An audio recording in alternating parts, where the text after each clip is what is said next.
ਵਾਹਿਗੁਰੂ ਜੀ ਕਾ ਖਾਲਸਾ ਵਾਹਿਗੁਰੂ ਜੀ ਕੀ ਫਤਿਹ।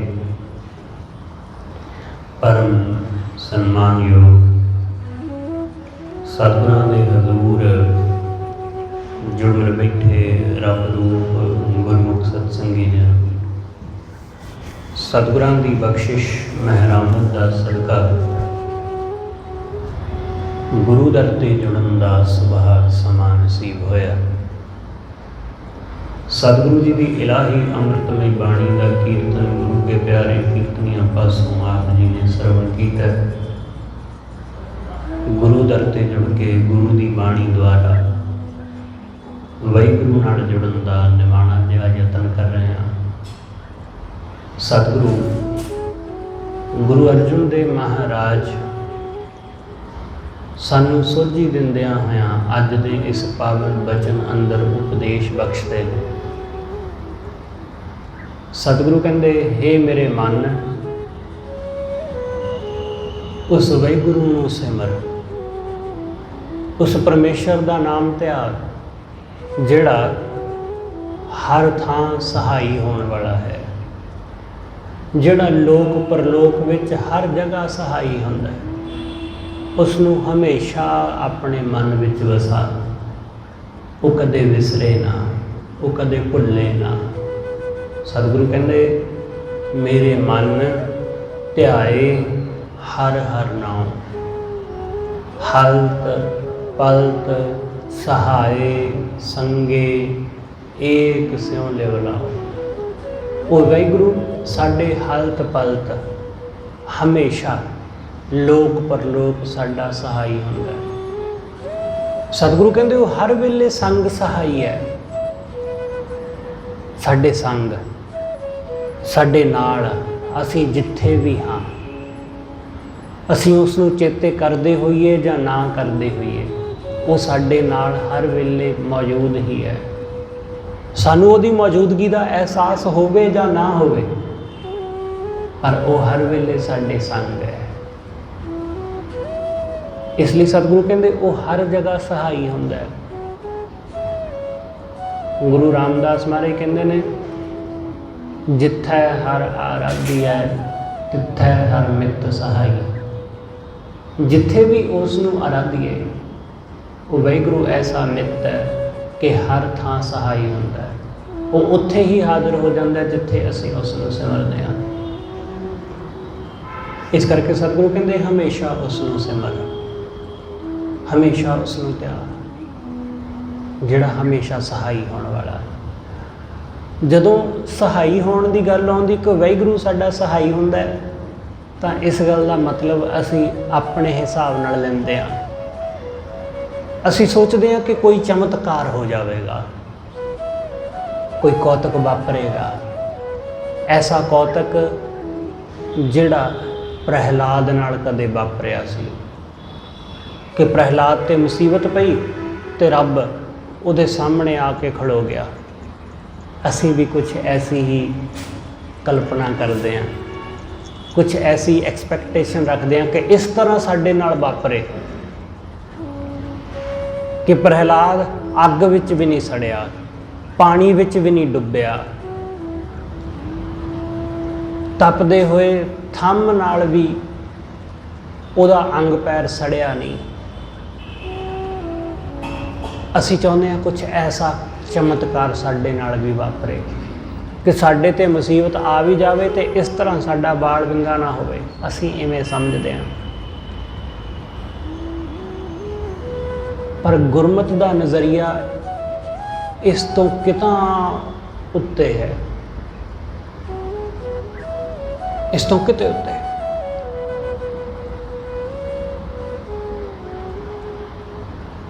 ਕਿ ਦੁੱਖ ਨੂੰ, ਮੁਸੀਬਤ ਨੂੰ ਹੰਢਾਉਂਦਿਆਂ ਹੋਇਆਂ ਵੀ ਵਾਹਿਗੁਰੂ ਨੂੰ ਹਾਜ਼ਰ ਜਾਣਨਾ ਕਿ ਉਹ ਸਹਾਈ ਹੋ ਰਿਹਾ ਹੈ। ਅੱਤ ਦੇ ਦੁੱਖ ਵਿੱਚ ਵੀ ਦੁੱਖ ਨੂੰ ਮਹਿਸੂਸ ਨਾ ਕਰਨਾ। ਅੱਤ ਦਾ ਦੁੱਖ ਹੈ, ਪਰ ਫਿਰ ਵੀ ਦੁੱਖ ਵਿਆਪਦਾ ਹੀ ਨਹੀਂ। ऐसा सहाई होना। ਅਸੀਂ ਚਾਹੁੰਦੇ ਹਾਂ कि बाहरले साडे ਜਿਹੜੇ ਸਰੀਰ ਦੇ ਦੁੱਖ ਨੇ ना ਇਹ ਮਿਟ ਜਾਣ, ਵਾਹਿਗੁਰੂ ਸਹਾਈ ਹੋਵੇ, ਸਾਡੇ ਦੁੱਖ ਕੱਟਦਾ। ਅਸੀਂ ਚਾਹੁੰਦੇ ਹਾਂ ਬਿਮਾਰੀ ਕੱਟੀ ਜਾਵੇ, ਸਾਡਾ ਰੋਗ ਕੱਟਿਆ ਜਾਵੇ, ਸਾਡੀ ਗਰੀਬੀ ਕੱਟੀ ਜਾਵੇ, ਸਾਡੀ ਦਰਿਦਰਤਾ ਕੱਟੀ ਜਾਵੇ, ਕੋਈ ਮੁਸੀਬਤ ਆਈ ਹੈ ਉਹ ਮੁਸੀਬਤ ਟਲ ਜਾਵੇ, ਕੋਈ ਘਾਟਾ ਪਿਆ ਹੈ ਉਹ ਨਾ ਪਵੇ, ਲਾਭ ਹੋ ਜਾਵੇ, ਫਾਇਦਾ ਹੋ ਜਾਵੇ। ਅਸੀਂ ਕੁਝ ਇਹੋ ਜਿਹੀ ਸਹਾਇਤਾ ਚਾਹੁੰਦੇ ਹਾਂ। ਅਸੀਂ ਇਹ ਐਕਸਪੈਕਟ ਕਰਦੇ ਹਾਂ ਵਾਹਿਗੁਰੂ ਦੇ ਕੋਲੋਂ ਕਿ ਉਹ ਕੁਛ ਐਸਾ ਵਰਤਾ ਦੇਵੇ ਕਿ ਮੈਂ ਰਾਤ ਸੌਵਾਂ, ਸਵੇਰੇ ਉੱਠਾਂ ਤੇ ਕਰੋੜਪਤੀ ਹੋਇਆ ਹੋਵਾਂ।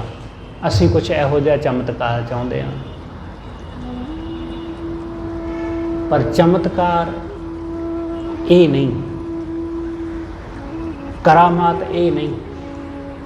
ਕਰਾਮਾਤ ਇਹ ਹੈ ਕਿ ਤੱਤੀ ਤਵੀ ਉੱਤੇ ਬਹਿ ਕੇ ਵੀ ਸੀ ਨਾ ਕਹਿਣਾ, ਦੇਗ ਵਿੱਚ ਆਪਣੇ ਆਪ ਨੂੰ ਉਬਾਲ ਕੇ ਵੀ ਆਪਣੀ ਜ਼ੁਬਾਨ ਤੋਂ ਜਰਾ ਜਿਹਾ ਨਹੀਂ ਕਹਿਣਾ ਕਿ ਤਕਲੀਫ ਹੋ ਰਹੀ ਹੈ। ਵਾਹਿਗੁਰੂ ਸਹਾਈ ਹੋਇਆ ਭਾਈ ਦਿਆਲੇ ਨਾਲ। ਭਾਈ ਦਿਆਲੇ ਦਾ ਸਹਾਈ ਹੋਇਆ ਸਤਿਗੁਰੂ, ਪਰਮੇਸ਼ਰ ਸਹਾਈ ਹੋਇਆ। ਉਸ ਨੂੰ ਉਬਲਦੀ ਹੋਈ ਦੇਗ ਵੀ ਦੁਖੀ ਨਾ ਕਰ ਸਕੀ, ਉਬਾਲ ਨਾ ਸਕੀ। ਭਾਈ ਸਤੀਦਾਸ, ਭਾਈ ਮਤੀ ਦਾਸ ਦੇ ਸਿਰ ਦੇ ਉੱਤੇ ਆਰਾ ਰੱਖ ਕੇ ਉਹਨੂੰ ਚੀਰ ਦਿੱਤਾ ਜਾਂਦਾ ਹੈ। ਉਹਦੇ ਸਰੀਰ ਦੇ 2 ਟੁਕੜੇ ਹੋ ਜਾਂਦੇ ਨੇ, ਪਰ ਉਹ ਭਾਈ ਮਤੀ ਦਾਸ ਨੂੰ ਨਾ ਚੀਰ ਸਕੇ, ਸਰੀਰ ਨੂੰ ਚੀਰ ਦਿੱਤਾ ਉਹਨਾਂ ਨੇ। ਸਰੀਰ ਦੇ 2 ਟੁਕੜੇ ਕਰ ਦਿੱਤੇ, ਦਫਾੜ ਕਰ ਦਿੱਤਾ ਸਰੀਰ ਨੂੰ। ਪਰ ਭਾਈ ਮਤੀ ਦਾਸ ਦਾ ਕੁਛ ਵੀ ਨਾ ਵਿਗਾੜ ਸਕੇ। ਇਹ ਸਹਾਈ ਹੋਣਾ, ਇਹ ਸਹਾਇਤਾ ਕਿ ਦੁੱਖ ਵਿੱਚ ਵੀ ਡੋਲੇ ਨਹੀਂ। ਸਾਡੇ ਸਰੀਰ ਤੇ ਜਰਾ ਜਿਹਾ ਰੋਗ ਆ ਜਾਵੇ, ਬੁਖਾਰ ਆ ਜਾਏ, ਸਾਡੇ ਤੋਂ ਉਹ ਨਹੀਂ ਝੱਲਿਆ ਜਾਂਦਾ ਕਿ ਐਡੀ ਮੁਸੀਬਤ ਕਿ ਸਰੀਰ ਨੂੰ ਆਰੇ ਨਾਲ ਚੀਰਿਆ ਜਾ ਰਿਹਾ, ਪਰ ਉਹ ਜਰਾ ਨਹੀਂ ਕਹਿ ਰਿਹਾ ਕਿ ਤੁਸੀਂ ਮੇਰੇ ਤੇ ਕਹਿਰ ਕਰ ਰਹੇ ਹੋ, ਤੁਸੀਂ ਮੈਨੂੰ ਬਹੁਤ ਦੁੱਖ ਦੇ ਰਹੇ ਹੋ। ਉਹ ਹੀ ਨਹੀਂ ਕਹਿ ਰਿਹਾ ਕਿ ਤੁਹਾਡਾ ਕੱਖ ਨਾ ਰਹੇ, ਤੁਸੀਂ ਮੇਰੇ ਨਾਲ ਆ ਕੀਤਾ, ਤੁਹਾਡਾ ਬੇੜਾ ਬਹਿ ਜਾਏ। ਜਰਾ ਵੀ ਨਹੀਂ, ਐਸਾ ਕੁਛ ਬੋਲਿਆ ਹੀ ਨਹੀਂ। ਭਾਈ ਮਤੀ ਦਾਸ ਆਪਣੇ ਸਰੀਰ ਨੂੰ ਆਰੇ ਨਾਲ ਚਿਰਵਾਉਂਦਾ ਹੋਇਆ ਵੀ ਗੁਰੂ ਵੱਲ ਨੂੰ ਹੀ ਦੇਖੀ ਜਾਂਦਾ। ਬਸ ਆਖਰੀ ਇੱਛਾ ਪੁੱਛੀ, ਤੇਰੀ ਆਖਰੀ ਇੱਛਾ ਕੀ ਹੈ ਭਾਈ? ਤਾਂ ਭਾਈ ਦਿਆਲੇ ਨੇ ਕਿਹਾ ਕਿ ਜਦੋਂ ਮੇਰੇ ਸਿਰ ਤੇ ਆਰਾ ਚੱਲੇ, ਮੈਂ ਆਪਣੇ ਗੁਰੂ ਨੂੰ ਦੇਖਣਾ ਚਾਹੁੰਦਾ, ਮੇਰਾ ਮੂੰਹ ਮੇਰੇ ਗੁਰੂ ਵੱਲ ਹੋਵੇ। ਬਸ ਕਾਫੀ ਹੈ, ਹੋਰ ਕੁਛ ਨਹੀਂ ਚਾਹੀਦਾ। ਇਹੀ ਇੱਕੋ ਇੱਕ ਇੱਛਾ। ਉਹ ਕਹਿੰਦੇ ਇਹੀ ਤਾਂ ਅਸੀਂ ਚਾਹੁੰਦੇ ਹਾਂ ਕਿ ਜਦੋਂ ਤੈਨੂੰ ਚੀਰਿਆ ਜਾਵੇ, ਤੇਰਾ ਗੁਰੂ ਤੈਨੂੰ ਦੇਖੇ। ਇਹੀ ਤਾਂ ਅਸੀਂ ਚਾਹੁੰਦੇ ਹਾਂ। ਭਾਈ ਮਤੀ ਦਾਸ ਆਰੇ ਨਾਲ ਚੀਰਿਆ ਜਾ ਰਿਹਾ। ਲੋਕ ਸਮਝਦੇ ਸਨ ਕਿ ਕੋਈ ਚਮਤਕਾਰ ਹੋਵੇਗਾ, ਆਰਾ ਚੱਲੇਗਾ ਹੀ ਨਹੀਂ। ਲੋਕ ਇਹ ਸਮਝਦੇ ਸਨ ਕਿ ਭਾਈ ਮਤੀ ਦਾਸ ਦਾ ਸਿਰ ਉਹ ਪੱਥਰ ਜੈਸਾ ਹੋ ਜਾਏਗਾ ਕਿ ਉਹਦੇ ਉੱਤੇ ਆਰਾ ਚੱਲਣਾ ਹੀ ਨਹੀਂ। ਪਰ ਹੋਇਆ ਇਸ ਤੋਂ ਉਲਟ। ਜੋ ਕੁਦਰਤ ਦਾ ਨਿਯਮ ਹੈ ਉਹੀ ਹੋਇਆ, ਪਰ ਕੁਦਰਤ ਦੇ ਨਿਯਮ ਤੋਂ ਕੁਝ ਵੱਖਰਾ ਵੀ ਹੋਇਆ। ਜਦੋਂ ਸਾਡੇ ਸਰੀਰ ਤੇ ਕੋਈ ਚੋਟ ਹੁੰਦੀ ਹੈ ਤਾਂ ਤਕਲੀਫ ਹੁੰਦੀ ਹੈ, ਇਹ ਵੀ ਕੁਦਰਤ ਦਾ ਨਿਯਮ ਹੈ। ਸਾਨੂੰ ਦੁੱਖ ਪਹੁੰਚਦਾ ਤਾਂ ਸਾਡੀ ਅੱਖ ਵਿੱਚੋਂ ਹੰਝੂ ਆ ਜਾਂਦਾ, ਸੁਭਾਵਿਕ ਹੈ, ਅਸੀਂ ਮਨੁੱਖ ਹਾਂ, ਐਸਾ ਹੋਵੇਗਾ। ਪਰ ਇਸ ਨਿਯਮ ਤੋਂ ਉਲਟਾ ਹੋ ਗਿਆ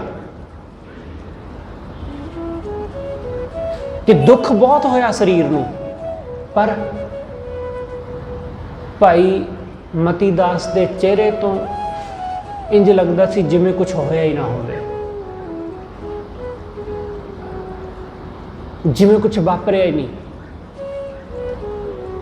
ਭਾਈ ਸਤੀ ਦਾਸ ਨੂੰ ਦੇਖ ਕੇ ਉਹਦੇ ਸਰੀਰ ਨੂੰ ਰੂਮ ਵਿੱਚ ਲਪੇਟ ਕੇ ਅੱਗ ਲਾ ਦਿੱਤੀ ਗਈ, ਪਰ ਉਹਦੇ ਚਿਹਰੇ ਨੂੰ ਦੇਖ ਕੇ ਲੱਗਦਾ ਹੀ ਨਹੀਂ ਸੀ ਕਿ ਕੁਝ ਹੋ ਰਿਹਾ ਹੈ। ਕੋਈ ਜਰਾ ਤਕਲੀਫ ਨਹੀਂ, ਕੋਈ ਜਰਾ ਦੁੱਖ ਨਹੀਂ, ਕੁਝ ਵੀ ਨਹੀਂ। ਸਤਿਗੁਰੂ ਕਹਿੰਦੇ ਐਸਾ ਐਸਾ ਸਹਾਈ ਹੋਣਾ, ਆਹ ਵਾਲੀ ਸਹਾਇਤਾ ਕਿ ਦੁੱਖ ਹੈ ਪਰ ਦੁੱਖ ਵਿੱਚ ਵੀ ਤੁਸੀਂ ਦੁਖੀ ਨਹੀਂ। ਬਹੁਤ ਵੱਡੀ ਮੁਸੀਬਤ ਆ ਪਈ ਹੈ ਪਰ ਉਹ ਮੁਸੀਬਤ ਵੀ ਤੁਹਾਡੇ ਮਨ ਨੂੰ ਡਾਵਾਂਡੋਲ ਨਹੀਂ ਕਰ ਸਕੀ। ਇਹ ਵਾਲੀ ਸਹਾਇਤਾ, ਇਹ ਵਾਲਾ ਸਹਾਈ ਹੋਣਾ। ਸਤਿਗੁਰੂ ਕਹਿੰਦੇ ਉਸ ਨੂੰ ਧਿਆ, ਉਹ ਵਾਹਿਗੁਰੂ ਇਵੇਂ ਸਹਾਈ ਹੁੰਦਾ ਹੈ। ਇਵੇਂ ਜਦੋਂ ਉਹਦਾ ਪਰਬਤ ਵਰਗਾ ਹੌਸਲਾ ਤੁਹਾਨੂੰ ਹੋਵੇ ਕਿ ਉਹ ਮੇਰੇ ਨਾਲ ਹੈ, ਤਾਂ ਤੁਸੀਂ ਕਿਵੇਂ ਡੋਲੋਗੇ? ਅਸੀਂ ਇਹ ਕਹਾਣੀਆਂ ਬਹੁਤ ਦਫਾ ਸੁਣੀਆਂ ਨੇ ਸਿੱਖਾਂ ਦੀਆਂ, ਛੋਟੇ ਸਾਹਿਬਜ਼ਾਦਿਆਂ ਦੀਆਂ ਕਹਾਣੀਆਂ ਬਹੁਤ ਵਾਰੀ ਸੁਣੀਆਂ, ਬਹੁਤ ਵਾਰੀ ਪੜ੍ਹੀਆਂ।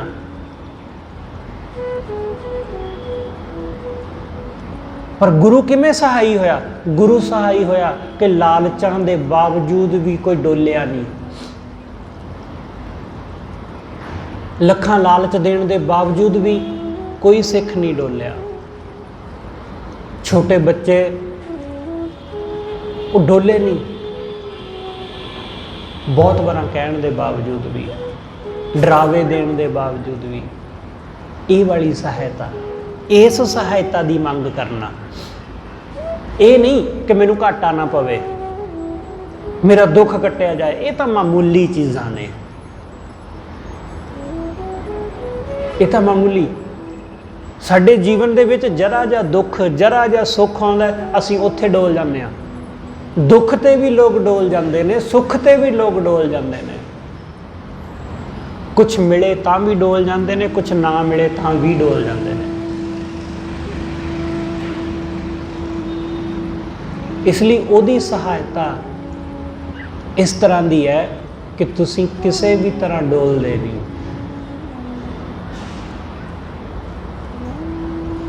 ਇਸ ਕਰਕੇ ਸਤਿਗੁਰੂ ਕਹਿੰਦੇ ਮੇਰੇ ਮਨ ਧਿਆਏ ਹਰ ਹਰ ਨਾਮ। ਹੇ ਮੇਰੇ ਮਨ, ਉਸ ਵਾਹਿਗੁਰੂ ਦੇ ਨਾਮ ਨੂੰ ਧਿਆ। ਹਾਲਤ ਪਲਤ ਸਹਾਏ ਸੰਗੇ। ਉਹ ਵਾਹਿਗੁਰੂ ਹਾਲਤ ਪਲਤ ਹਰ ਵੇਲੇ ਸਹਾਈ ਹੋਣ ਵਾਲਾ, ਉਹ ਸਾਡਾ ਬਾਹਰੋਂ ਅੰਦਰੋਂ ਹਰ ਥਾਂ ਮਦਦਗਾਰ ਬਣ ਜਾਂਦਾ ਹੈ। ਉਹ ਸਾਡੇ ਦੁੱਖ ਵਿੱਚ, ਸਾਡੇ ਸੁੱਖ ਵਿੱਚ ਹਰ ਵੇਲੇ ਸਾਡਾ ਸਹਾਈ ਹੁੰਦਾ। ਉਹ ਸਾਡੇ ਅੰਗੀਕਾਰ ਹੋ ਕੇ ਕਾਰਜ ਸਵਾਰ ਦਿੰਦਾ ਸਾਡੇ। ਇਸ ਲਈ ਅਸੀਂ ਮੁਸੀਬਤ ਵਿੱਚ ਹੋ ਕੇ ਵੀ ਮੁਸੀਬਤ ਵਿੱਚ ਨਹੀਂ ਹੁੰਦੇ, ਅਸੀਂ ਦੁੱਖ ਵਿੱਚ ਹੋ ਕੇ ਵੀ ਦੁੱਖ ਵਿੱਚ ਨਹੀਂ ਹੁੰਦੇ। ਐਸਾ ਉਹ ਸਹਾਈ ਹੁੰਦਾ।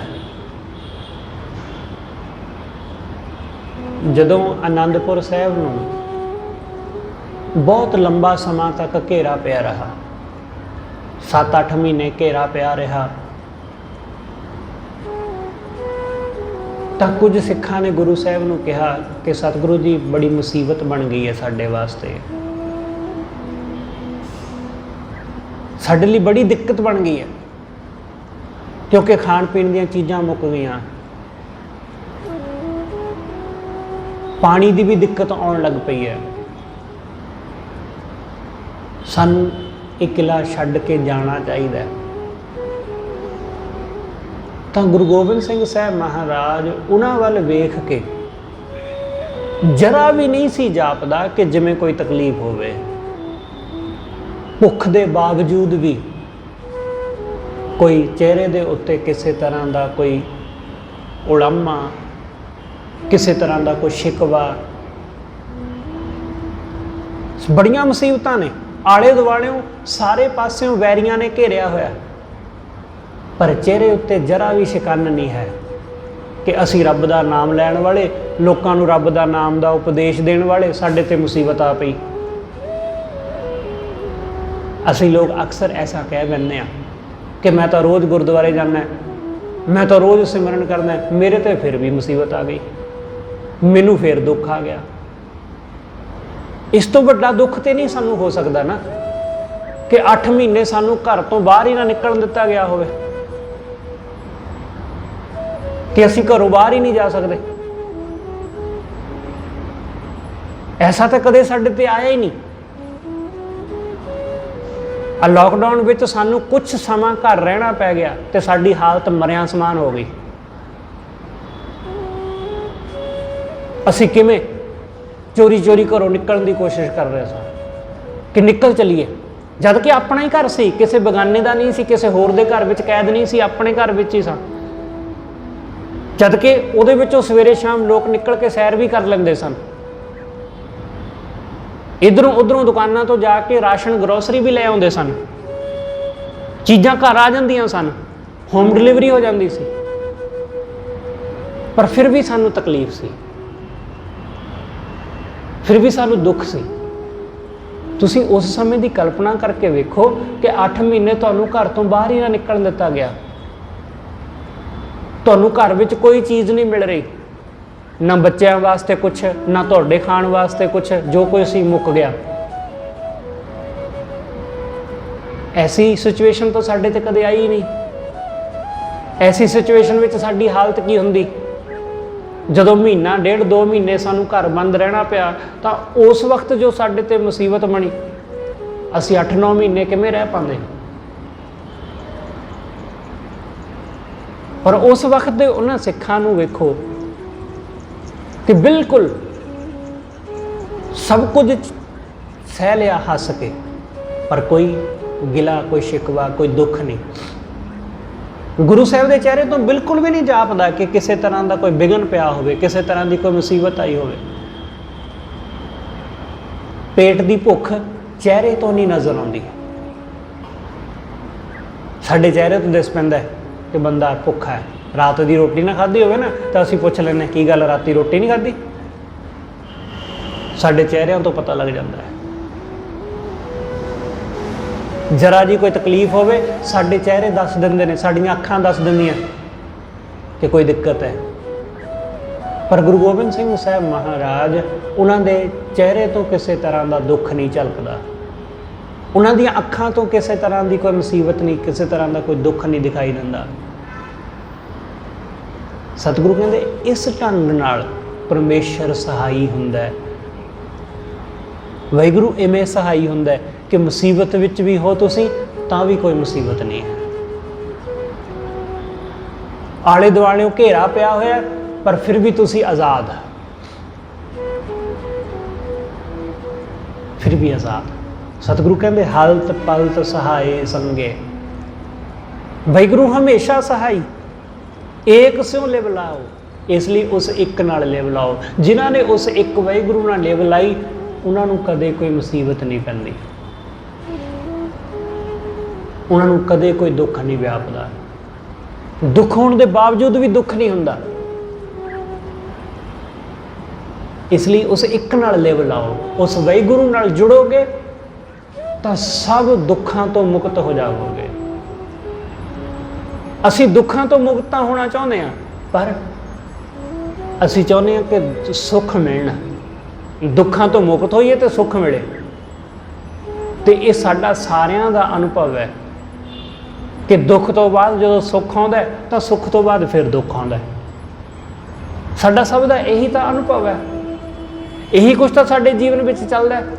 तंदुरुस्ती बीमारी, तंदुरुस्ती बीमारी, तंदुरुस्ती रोग, आही कुछ तो चलता है साडे जीवन में। बहुत दफ़ा असी बीमार होए हैं, बहुत दफ़ा असी तंदुरुस्त होए हैं, बहुत दफ़ा दुख आया है, बहुत दफ़ा सुख आया है। यही कुछ तो चल रहा है साडे जीवन में। असी दुख तो बाद सुख की कामना करते हैं, सुख आ जाता है, दुख की असी कामना नहीं करते पर दुख फिर भी आ जाता है, वो आना ही है। सुख तो बाद दुख ही आएगा। उस तो पिछे होर कुछ है ही नहीं। जिमें दिन तो बाद रात ही आती है, फिर दिन आता है, फिर रात, फिर दिन, फिर रात, ये सिलसिला चलता ही रहिंदा साडा जदों तक जीवन खत्म नहीं हुंदा। जदों तक काल नहीं आ जाता, मौत नहीं आ जाती, उदों तक ये दिन रात का सिलसिला चलता रहिंदा। ये दुख सुख का सिलसिला चलता ही रहेगा।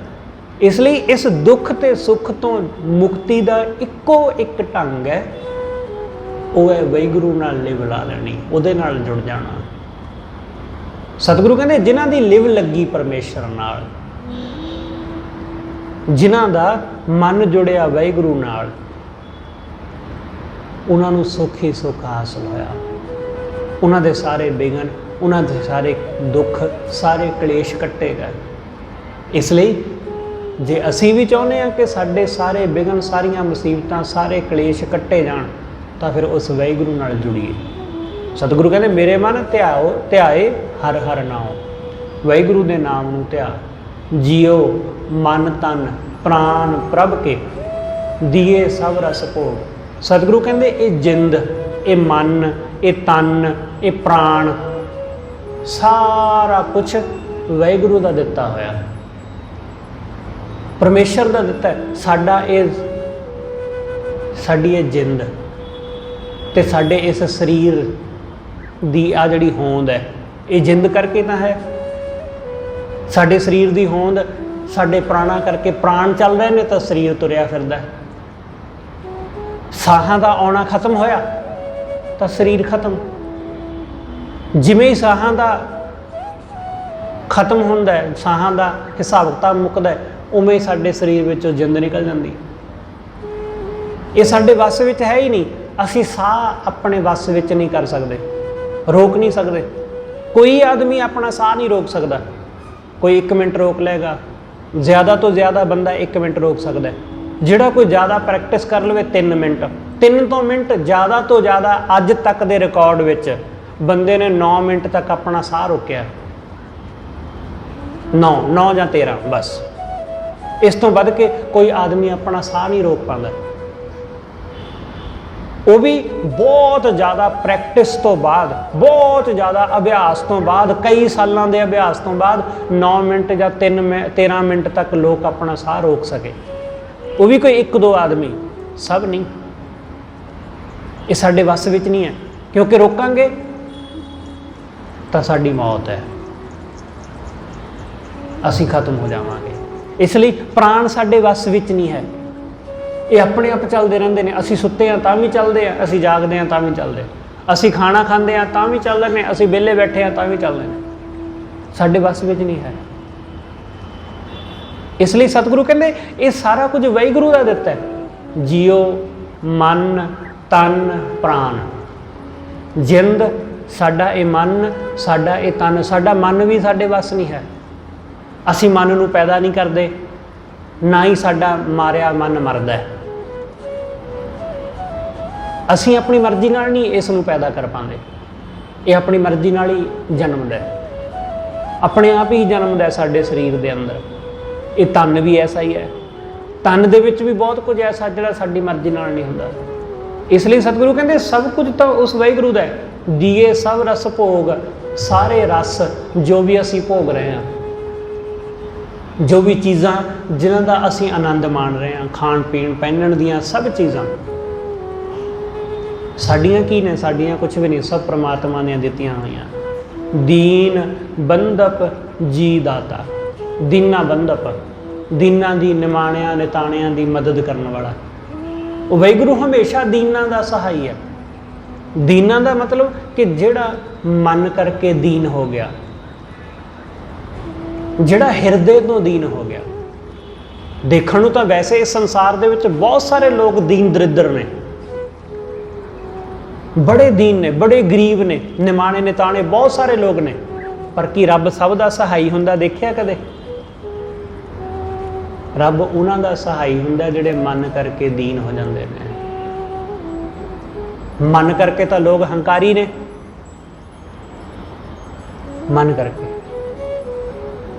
इसलिए जदों असी मन करके दीन हो गए, मन करके गरीबी आ गई साडे अंदर, ਗਰੀਬੀ ਮਤਲਬ ਸਿਰਫ ਪੈਸੇ ਦੀ ਨਹੀਂ, ਗਰੀਬੀ ਮਤਲਬ ਸਾਡੇ ਅੰਦਰ ਦੀ ਨਿਮਰਤਾ ਦੀ ਗਰੀਬੀ।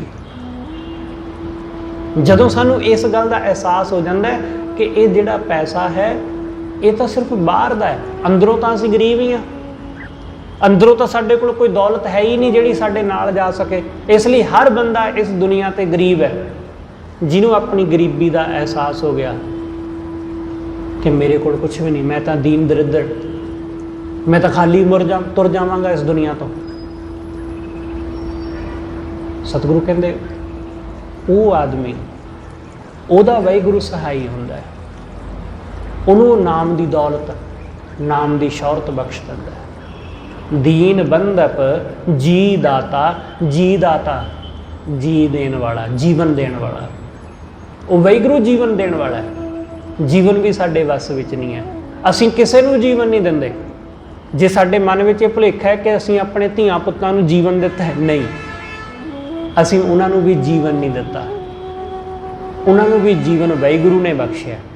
ਸਾਡੇ ਰਾਹੀਂ ਵਾਹਿਗੁਰੂ ਨੇ ਉਹਨਾਂ ਦਾ ਜਨਮ ਦਿਵਾਇਆ, ਸਾਡੇ ਰਾਹੀਂ ਵਾਹਿਗੁਰੂ ਨੇ ਬੱਚਿਆਂ ਨੂੰ ਜਨਮ ਦਿਵਾਇਆ। ਬਸ ਸਾਡੀ ਮਦਦ, ਸਾਡੀ ਵਰਤੋਂ ਕਰ ਲਈ, ਸਾਡਾ ਇਸਤੇਮਾਲ ਕਰ ਲਿਆ। ਉਸ ਵਾਹਿਗੁਰੂ ਨੇ ਨਵੀਆਂ ਰੂਹਾਂ ਨੂੰ ਪੈਦਾ ਕਰਨ ਲਈ, ਨਵੇਂ ਸਰੀਰਾਂ ਨੂੰ ਜਨਮ ਦੇਣ ਲਈ ਉਹਨੇ ਸਾਡਾ ਇਸਤੇਮਾਲ ਕਰ ਲਿਆ। ਪਰ ਅਸੀਂ ਕਰਨ ਵਾਲੇ ਕੁਛ ਨਹੀਂ, ਕਰਾਉਣ ਵਾਲਾ ਉਹੀ। ਇਸ ਕਰਕੇ ਸਤਿਗੁਰੂ ਕਹਿੰਦੇ ਉਹੀ ਜੀ ਦਾਤਾ, ਜੀਵਨ ਦੇਣ ਵਾਲਾ। ਦੀਨ ਬੰਧਪ ਜੀ ਦਾਤਾ, ਸ਼ਰਨ ਰੱਖਣ ਯੋਗ, ਆਪਣੀ ਸ਼ਰਨ ਵਿੱਚ ਆਏ ਨੂੰ ਰੱਖਣ ਯੋਗ। ਉਹੀ ਇੱਕੋ ਇੱਕ ਪਰਮੇਸ਼ਰ ਹੈ ਜਿਹਦੀ ਸ਼ਰਨ ਵਿੱਚੋਂ ਕਿਸੇ ਨੂੰ ਖਾਲੀ ਨਹੀਂ ਮੁੜਨਾ ਪੈਂਦਾ। ਸਾਡੇ ਘਰਾਂ ਵਿੱਚੋਂ ਵੀ ਕਈ ਵਾਰੀ ਲੋਕ ਖਾਲੀ ਮੁੜ ਜਾਂਦੇ ਨੇ, ਬਹੁਤ ਸਾਰੇ ਘਰਾਂ ਦੇ ਵਿੱਚੋਂ ਲੋਕ ਖਾਲੀ ਮੁੜ ਜਾਂਦੇ ਨੇ ਮੰਗਣ ਵਾਲੇ, ਪਰ ਉਹ ਵਾਹਿਗੁਰੂ ਇੱਕੋ ਇੱਕ ਐਸਾ ਹੈ ਕਿ ਉਹਦੀ ਸ਼ਰਨ ਵਿੱਚ ਆਇਆ ਕਦੇ ਕੋਈ ਨਿਰਾਸ਼ ਨਹੀਂ ਮੁੜਦਾ। ਬਸ ਗੱਲ ਹੈ ਕਿ ਉਹਦੀ ਸ਼ਰਨ ਵਿੱਚ ਆਵੇ, ਉਹ ਮਨ ਕਰਕੇ, ਤਨ ਕਰਕੇ, ਹਿਰਦੇ ਕਰਕੇ, ਸੁਰਤੀ ਬਿਰਤੀ ਕਰਕੇ ਉਹਦੀ ਸ਼ਰਨ ਆਵੇ ਤਾਂ ਖਾਲੀ ਨਹੀਂ ਮੁੜਦਾ, ਨਿਰਾਸ਼ ਨਹੀਂ ਜਾਂਦਾ। ਇਸ ਲਈ ਸਤਿਗੁਰੂ ਕਹਿੰਦੇ ਉਹ ਸ਼ਰਨ ਵਿੱਚ ਆਏ ਨੂੰ ਰੱਖਣ ਯੋਗ ਹੈ। ਜੋ ਸ਼ਰਨ ਆਵੇ ਤੇ ਸਕੰਠ ਲਾਵੇ।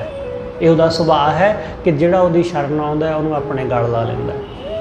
ਮੇਰੇ ਮਨ ਧਿਆਏ ਹਰ ਹਰ ਨਾਉ। ਇਸ ਕਰਕੇ ਇਹ ਮੇਰੇ ਮਨ ਉਸ ਵਾਹਿਗੁਰੂ ਨੂੰ ਧਿਆ, ਹਲਤ ਪਲਤ ਸਹਾਏ ਸੰਗੇ ਏਕ ਸਿਉ ਲਿਵ ਲਾਓ। ਉਹ ਹਲਤ ਪਲਤ ਲੋਕ ਪਰਲੋਕ ਹਰ ਥਾਂ ਸਹਾਈ ਹੋਣ ਵਾਲਾ ਉਸ ਇੱਕ ਵਾਹਿਗੁਰੂ ਨਾਲ ਲਿਵ ਜੋੜ ਰਹਾਓ। ਵੇਦ ਸ਼ਾਸਤਰ ਜਨ ਧਿਆਵੈ ਤਰਨ ਕੋ ਸੰਸਾਰ। ਸਤਿਗੁਰੂ ਕਹਿੰਦੇ ਲੋਕ ਵੇਦਾਂ ਸ਼ਾਸਤਰਾਂ ਨੂੰ ਪੜ੍ਹਦੇ ਨੇ, ਧਰਮ ਗ੍ਰੰਥਾਂ ਦਾ ਅਧਿਐਨ ਕਰਦੇ ਨੇ। ਕਿਉਂ? ਤਰਨ ਕੋ ਸੰਸਾਰ, ਕਿ ਸੰਸਾਰ ਨੂੰ ਤਰ ਜਾਈਏ, ਸੰਸਾਰ ਨੂੰ ਪਾਰ ਲੰਘ ਜਾਈਏ, ਸੰਸਾਰ ਦੇ ਬੰਧਨਾਂ ਤੋਂ ਮੁਕਤ ਹੋ ਜਾਈਏ। ਲੋਕ ਲੱਗੇ ਹੋਏ ਨੇ ਧਰਮ ਗ੍ਰੰਥਾਂ ਨੂੰ ਖੋਜਣ, ਲੱਗੇ ਹੋਏ ਨੇ ਵਿਚਾਰਾਂ ਕਰਨ, ਵੱਖ-ਵੱਖ ਧਰਮਾਂ ਦੀਆਂ ਵਿਚਾਰਾਂ। ਸਤਿਗੁਰੂ ਗੁਰੂ ਅਮਰਦਾਸ ਮਹਾਰਾਜ ਨੇ ਇਹੀ ਗੱਲ ਸਮਝਾਈ। ਸਤਿਗੁਰੂ ਕਹਿੰਦੇ ਲੋਕ ਪੜ੍ਹਦੇ ਤਾਂ ਹੈਗੇ ਨੇ ਧਰਮ ਗ੍ਰੰਥਾਂ ਨੂੰ, ਪਰ ਉਹਨਾਂ ਨੂੰ ਪੜ੍ਹਨ ਦਾ ਇੱਕ ਵੱਖਰਾ ਮਤਲਬ ਹੈ। ਲੋਕ ਪੜ੍ਹਦੇ ਨੇ, ਸਤਿਗੁਰੂ ਕਹਿੰਦੇ ਸਿਮਰਤ ਸ਼ਾਸਤਰ ਪੁੰਨ ਪਾਪ ਵਿਚਾਰ ਦੇ ਤੱਤੈ ਸਾਰ ਨਾ ਜਾਣੀ। ਪੁੰਨ ਪਾਪ ਦੀ ਵਿਚਾਰ ਕਰਦੇ ਨੇ ਕਿ ਇਹ ਕੰਮ ਕਰਾਂਗੇ ਤਾਂ ਪੁੰਨ ਹੋਏਗਾ, ਪੁੰਨ ਹੋਏਗਾ ਤਾਂ ਸਵਰਗ ਜਾਵਾਂਗੇ, ਇਹ ਕੰਮ ਹੋਏਗਾ ਤਾਂ ਪਾਪ ਹੋਏਗਾ ਤਾਂ ਨਰਕ ਜਾਵਾਂਗੇ। ਸਤਿਗੁਰੂ ਕਹਿੰਦੇ ਤਰਨਾ ਤਾਂ ਚਾਹੁੰਦੇ ਨੇ ਸੰਸਾਰ ਨੂੰ, ਪਰ ਉਹ ਨਰਕ ਸਵਰਗ ਦੇ ਚੱਕਰ ਵਿੱਚ ਉਲਝ ਜਾਂਦੇ ਨੇ। ਲੰਘਣਾ ਤਾਂ ਚਾਹੁੰਦੇ ਨੇ ਭਵ ਸਾਗਰ ਤੋਂ ਪਾਰ, ਪਰ ਉਹ ਪਾਪ ਪੁੰਨ ਵਿੱਚ ਉਲਝੇ ਰਹਿੰਦੇ ਨੇ। ਸਤਿਗੁਰੂ ਕਹਿੰਦੇ ਵੇਦ ਸ਼ਾਸਤਰ ਜਨ ਵਿਚਾਰੈ ਤਰਨ ਕੋ ਸੰਸਾਰ ਕਰਮ ਧਰਮ ਅਨੇਕ ਕਿਰਿਆ। ਅਨੇਕਾਂ ਕਿਰਿਆਵਾਂ ਧਰਮਾਂ ਦੀਆਂ, ਵੱਖ-ਵੱਖ ਧਰਮਾਂ ਦੀਆਂ ਵੱਖ-ਵੱਖ ਧਾਰਮਿਕ ਕਿਰਿਆਵਾਂ, ਪੂਜਾ ਪਾਠ ਸਿਮਰਨ ਸਾਧਨਾ, ਅਨੇਕ ਕਰਮ, ਕਰਮ ਧਰਮ ਅਨੇਕ ਕਿਰਿਆ, ਸਭ ਉੱਪਰ ਨਾਮ ਆਚਾਰ। ਸਭ ਤੋਂ ਉੱਪਰ ਵਾਹਿਗੁਰੂ ਦਾ ਨਾਮ ਹੈ। ਉਹਦੇ ਸਾਹਮਣੇ ਸਾਰੇ ਕਰਮ ਫੋਕਟ ਤੇ ਵਿਅਰਥ ਜਾਪਦੇ ਨੇ। ਸਤਿਗੁਰੂ ਕਹਿੰਦੇ ਉਹਦੇ ਸਾਹਮਣੇ ਆ ਸਾਰੇ ਕਰਮ ਬੇਕਾਰ ਨੇ, ਇਹਨਾਂ ਕਰਮਾਂ ਦੀ ਕੋਈ ਅਹਿਮੀਅਤ ਨਹੀਂ ਰਹਿ ਜਾਂਦੀ ਉਹਦੇ ਸਾਹਮਣੇ। ਸਭ ਫੋਕੇ, ਸਭ ਬੇਕਾਰ, ਵਿਅਰਥ। ਇਸ ਲਈ ਸਭ ਤੋਂ ਉੱਤਮ ਉਸ ਵਾਹਿਗੁਰੂ ਦਾ ਨਾਮ ਹੈ। ਲੱਖਾਂ ਲੋਕ वो धार्मिक कर्म करते करते ही इस दुनिया तो चले गए, पर हासिल कुछ नहीं होया। तो कुछ ऐसे जिन्हों ने सिर्फ उसनूं सिमरिया तो उन्हों का बेड़ा पार हो गया। कई लोग सारी जिंदगी जप तप करते रहे पर मुक्ति ना मिली, कईयां ने सिर्फ मरण वेले सिमरिया तो पार लंघ गए। ऐसा बहुत सारे लोगों का जिक्र है। गुरु साहब ने बाणी विच भी ऐसिਆਂ का जिक्र किया कि जिन्हों लोग पापण कहते सी वो गणका तर गई, उतर गई।